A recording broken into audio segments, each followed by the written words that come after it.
आपने मुस्लिम राष्ट्रीय मंच बनाया, संपूर्ण समाज ने आपका स्वागत किया और मंच के मुस्लिम सदस्यों के साथ साथ सनातन लोगों ने भी आपको अपने सिर पर बिठाया, क्योंकि उनको लगा कि आप दोनों वर्गों के बीच सामंजस्य स्थापित करना चाहते हैं।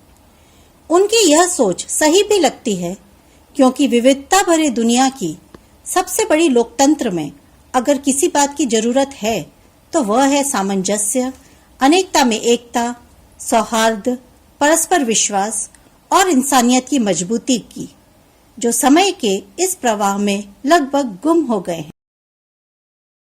यह तो हुई वह बात जिसने इंद्रेश जी को एक महान इंसान बनाया, पर कहते हैं कि जरूरत से अधिक प्रसिद्धि मिलना भी कभी कभी घातक हो जाता है, और शायद यही हुआ है इंद्रेश जी के साथ भी। इस भूमिका के साथ ही हम आ जाते हैं सीधे उस विषय पर जो आज पूरे देश में एक बर्निंग टॉपिक है और जिस कारण से इंद्रेश जी की भयंकर फजीहत भी हो रही है। दरअसल महाराष्ट्र क्षेत्र की मुस्लिम राष्ट्रीय मंच की इकाई ने गत दिनों एक कार्यक्रम का आयोजन किया था, जिसमें इंद्रेश जी मुख्य वक्ता थे।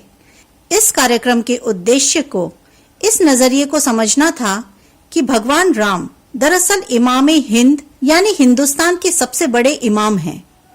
इसी विषय पर बोलते हुए इंद्रेश जी ने भी मंच के इस नजरिए का समर्थन किया था।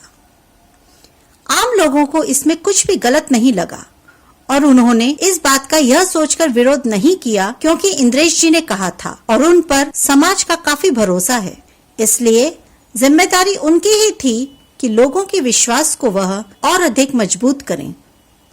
अब देखते हैं कि राम हैं इमाम-ए हिंद वाले नैरेटिव में गलत क्या है।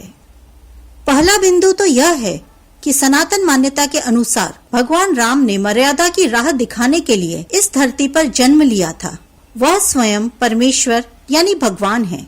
ऐसे में उनको इमाम कहना इसलिए गलत है कि इमाम किसी मस्जिद के इमाम से लेकर दिल्ली वाले शाही इमाम तक हो सकते हैं, जो अपने अपने ओहदे के अनुसार किसी मस्जिद के इमाम होते हैं। वैसे तो सनातन दर्शन से किसी और मत या पंथ को कंपेयर करना ठीक बात नहीं है, पर वर्तमान परिप्रेक्ष्य में उन्हें ईश्वर से पुजारी बनाने जैसा है, इसलिए यह बात सर्वथा गलत है, यह आप समझ ही गए होंगे।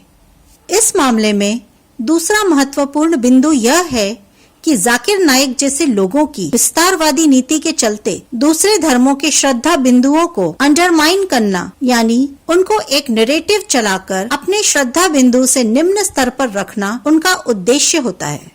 इसका असर लॉन्ग टर्म होता है और इसके कारण नई पीढ़ी जो वामपंथी तत्वों के द्वारा फिल्मों, टीवी सीरियल और मनोरंजन के अन्य साधनों से प्रभावित होकर अपने धर्म से दूर होते जा रहे हैं, उन पर सबसे अधिक पड़ता है। वामपंथ और विघटनकारी तत्वों की एक सोची समझी रणनीति के कारण भारत में एथिस्ट की संख्या में लगातार इजाफा हो रहा है।